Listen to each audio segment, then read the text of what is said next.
গেছিলাম একটু দোকানে সর্ষা আর একটা বিস্কিট নিয়ে আসতে নিজের জন্য, যেহেতু সকাল থেকে কিচ্ছু খাইনি আর অসম্ভব বাজে রোদ। আমার সর্ষা নেওয়া হয়ে গিয়েছে আর এই ওরিও বিস্কুটটা আমি চুজ করেছি।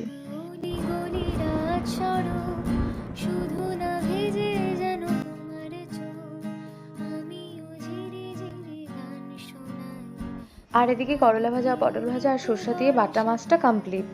এদিকটায় টমেটো চাটনি বসানো হয়ে গিয়েছে, সাথে হচ্ছে এঁচোড় চিংড়ি, ডাল আর মাটন আর দই মিষ্টি তো থাকছেই। প্রত্যেক দিনের মতো আজকেও কেন জানি না কারেন্টটা চলে গেছে। এই জিনিসটা আমার খুব বাজে লাগে, বাট একটা প্লাস পয়েন্ট হচ্ছে প্রচুর পরিমাণে হাওয়া হচ্ছিল। এই যে দেখো, বলেছিলাম না ডাল হচ্ছে, এই যে আমাদের রাঁধুনি রান্না করছে ডাল। আমি রান্না না করলেও আমার কেন জানি নাড়াচাড়া দিতে খুব ভালো লাগে, সেজন্য মাতব্বরি করতে চলে এলাম। এই আইস রোলারটা নিয়ে অনেক কাহিনী, কেন বলো তো? এটা অনেকবার অর্ডার করেছি, বারবার কেন জানি ক্যান্সেল হয়ে যাচ্ছিল।